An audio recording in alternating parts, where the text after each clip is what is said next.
எல்லாருக்கும் வணக்கம். ரெண்டு பேரும் நிறைய பேசிட்டாங்க. நம்ம ரசிகர்களாக ராஜா சார் மியூசிக்கை கேட்டு வளரும்போது என்னெல்லாம் நமக்கு தோணுமோ அதெல்லாம் அவங்க சொல்லிட்டாங்க. எனக்கு வந்து ராஜா சார் மியூசிக் பற்றி எப்போ கேட்டாலும் வந்து நான் ஒன்று தான் சொல்லுவேன். அது வந்து எங்கள் அம்மாவுடைய அன்பு மாதிரி. It's a constant, it never changes. நமக்கு வாழ்க்கையில் நிறைய என்னென்னவோ மாற்றங்கள் வந்தாலும் அவர் மியூசிக் நமக்குள்ளே ஏற்படுத்துகிற அந்த உணர்வு வந்து எப்போதும் அப்படியே தான் இருந்திருக்கு. ராஜா சாரோட பழகிறதும் ஒர்க் பண்ணுறதும் வந்து இது அவர் சொன்னதுக்காக சொல்கிறேன், நான் ரங்கராஜ் சொன்னதுக்காக சொல்கிறேன். அவ்வளோ இலகுவாக, அவ்வளோ எளிமையாக, எந்த விதமான கான்ஃப்ளிக்டோ ஒரு மிஸ் அண்டர்ஸ்டாண்டிங்ஸோ அல்லது கன்ஃபியூஷன்ஸோ இல்லாமல் நீட்டாக ஸ்மூத்தாக அவ்வளோ ஃப்ரெண்ட்லியாக இருக்கும். ஃப்ரெண்ட்லின்ற டேர்ம் நான் ஏன் யூஸ் பண்ணுறேன்னா, he treats me as an equal. ஒரு டைரக்டரை அவர் அப்படி தான் பார்க்குறாரு. அவர் முதல் படத்துக்கு மியூசிக் பண்ணும்போது எனக்கு 1 வயசு. ஸோ ஆனால் என்னோட அவர் பேசும்போது படம் பார்த்துட்டு என்கிட்ட சொன்னார், நான் சஜஷன்ஸ் சொல்லலாமா அப்படின்னு கேட்டார். அவர் அது என்கிட்ட அப்படி கேட்க வேண்டிய அவசியமே கிடையாது. சார் சொல்லலாம் சார் அப்படின்னு கொஞ்ச நேரம் ஒரு 2-3 லைன்ஸ் பேசினார். பேசிட்டு நான் கரெக்டாக சொல்கிறேன்னா am I in the right track அப்படின்னு கேட்டார். எஸ் சார் கரெக்டாக இருக்குது சார், கண்டினியூ பண்ணட்டுமா அப்படின்னாரு. எஸ் சார் அப்படின்னாரு. அதுக்கப்புறம் தான் சொன்னார். சொல்லிவிட்டு ஆஸ் அ மியூசிக் டைரக்டர் இது எனக்கு தோணுது, உனக்கு என்ன ஃபீல் பண்ணுறியோ நீ அதை பண்ணு அப்படின்னு சொன்னார். ஸோ அந்த அளவுக்கு என்னை வந்து ஒரு அந்த ஸ்பேஸில் வச்சு தான் வந்து அவர் ஒர்க் பண்ணுவார். இப்போ நான் வந்து மனுஷின்னு ஒரு படம் ப்ரொடியூஸ் பண்ணுறேன், கோபி நயினாருடைய செகண்ட் ஃபில்ம். அந்த படம் வந்து ராஜா சார், கோபி ரொம்ப ஃபீல் பண்ணார்.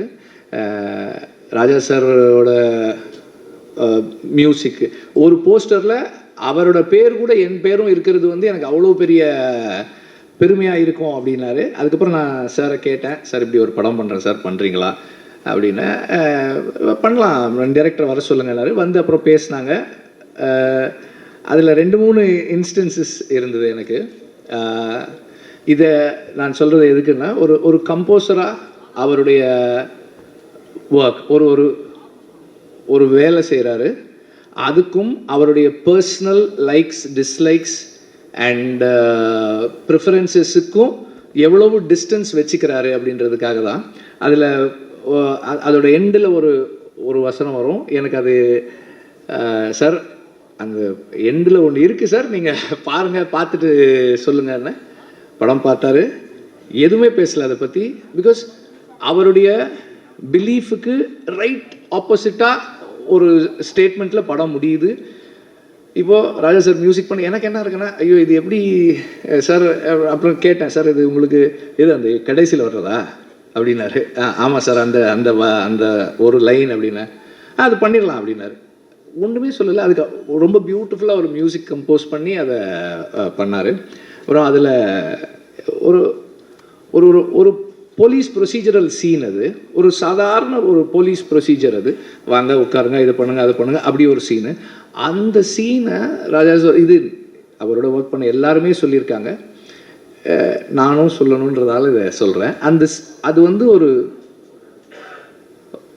அவ்வளோ ஒரு ஹியூமன் ஸ்டோரியாக மாற்றுறது இருக்கு இல்லையா, அந்த மியூசிக்கினுடைய பவர், அந்த மேஜிக். அப்புறம் ராஜா சார் பேக்ரவுண்ட் ஸ்கோர் பண்ணும்போது நம்ம போய் உட்காந்து பக்கத்தில் பார்க்குறோம். அவர் ஏதோ பண்ணிகிட்டே இருப்பார். இது இப்போ ப்ளே பண்ணி நான் ரெக்கார்ட் பண்ணிகிட்டே இருப்பேன். அவர் பண்ணுறதெல்லாம் வீடியோவில் எடுத்துகிட்டே இருப்பேன். அவர் பண்ணுற ஈஸ் பார்க்கும்போது நமக்கு என்ன தோணும்னா, இது ரொம்ப ஈஸி போட்டிருக்கே இது. அவர் உட்காந்து அப்படியே பண்ணுவார். இப்போ ப்ளே பண்ணு, அப்படி ஒரு மெஸ்மரைசிங்காக இருக்கும். ஓ இவ்வளோ ஈஸி தானே, நம்ம பண்ண கூட பண்ணிடலாம் போல் இருக்கே அப்படின்ற மாதிரி எஃபர்ட்லெஸ்ஸாக ஒரு மியூசிக்கை கொண்டு வந்து ஒரு சாதாரண காட்சியை அப்படி மாற்றக்கூடிய ஒரு மெஜிஷியன். மியூசிஷியன்றதோட ஒரு மெஜிஷியன் தான் என்னுடைய பார்வையில், நான் அவர் பக்கத்தில் இருந்து பார்த்ததில்.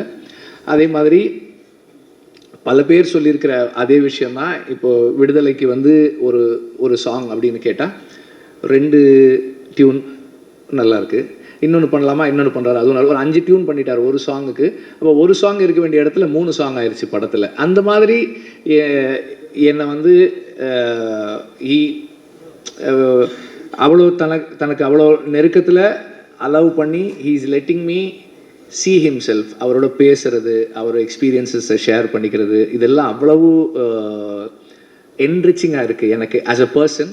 And as a film maker அவர் அந்த ஒரு ஃபில்மை அண்டர்ஸ்டாண்ட் பண்ணிக்கிறது, அப்ரோச் பண்ணுறது, and way he treats background score for a film. ஒரு சீன் பார்த்துட்டே இருந்தார், அவர் நோட்ஸ் எழுத ஆரம்பிக்கும் போது சொன்னார், அந்த சீன் ரொம்ப நல்லா இருக்குது, அதனால் அதை அப்படியே விட்டுருவோம், மியூசிக் வேண்டாம் அப்படின்னாரு. இதெல்லாம் வந்து எனக்கு நார்மலாக நம்ம இது வரைக்குமான அனுபவம் வந்து ரொம்ப நல்லாயிருக்கு, நம்ம இன்னும் நல்லா ஒரு மியூசிக் பண்ணணும் அப்படின்றது ரொம்ப நல்லாயிருக்கு. Let us stay away, let us give the space for silence அப்படின்றது, இதெல்லாமே வந்து ரொம்ப ஸ்பெஷலானது. These are all my personal experiences. And Raja சாருடைய லைஃபை படமாக எடுக்கிறது அப்படின்னும் போது it's a big documentation of a nation. இந்த நாட்டினுடைய அவர் ஒர்க் பண்ணிக்கிட்டு இருக்க இந்த 40+ இயர்ஸ் ப்ளஸ் அவர் அந்த பாயிண்ட்டுக்கு வர்றதுக்கு முன்னாடியான 40 இயர்ஸ், இவ்வளவு காலங்களையும்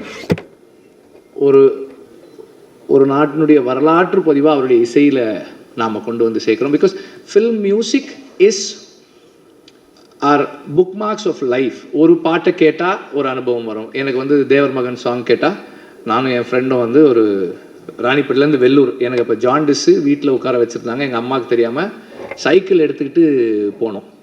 அங்கேருந்து போய் அந்த படத்தை பார்த்துட்டு திருப்பி வந்தோம்.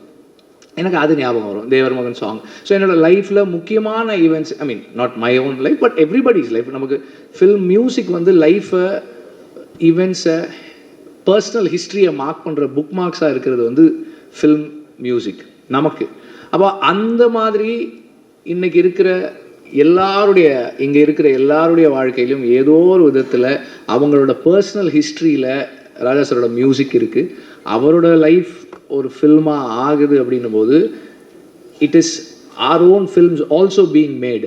இப்போது நான் ரொம்ப விரும்பி கேட்ட ஒரு பாடல், என் வாழ்க்கையில் ரொம்ப முக்கியமான பாடல், அது உருவானதை அந்த படத்தில் நான் பார்க்கும்போது என் வரலாறும் அந்த பாடல் இருக்குது. அதனால் வந்து இது Tamil music, Tamil film music கேட்டு வளர்ந்த அத்தனை பேருடைய படமாகவும் இது இருக்கும். அண்ட் இந்த படத்தில் ஏதாவது ஒன்று நானும் இதில் ஏதாவது ஒரு விதத்தில் கான்ட்ரிபியூட் பண்ணுறதுல வந்து ரொம்ப பேஷனட்டாக இருக்கேன். ஏதாவது ஒரு விதத்தில் பண்ணணும் அப்படின்றத ரொம்ப விருப்பமாக இருக்கேன். And Arun, it's a big gift that is been given to you. I wish you all the very best. And it is going to be yet another challenge for Dhanush. Of course, எந்த challenge கொடுத்தாலும் அவர் அதை வந்து ரொம்ப சக்ஸஸ்ஃபுல்லாக தாண்டி வருவார். To be Raja sir, to be in that space and to be the person, it's going to be a big challenge and a treat for all of us. And இந்த படத்தில் ராஜா சாருடைய மியூசிக்கை கேட்குறதுக்கு நான் ரொம்ப ரொம்ப ஆர்வமாக இருக்கேன். Thank you very much.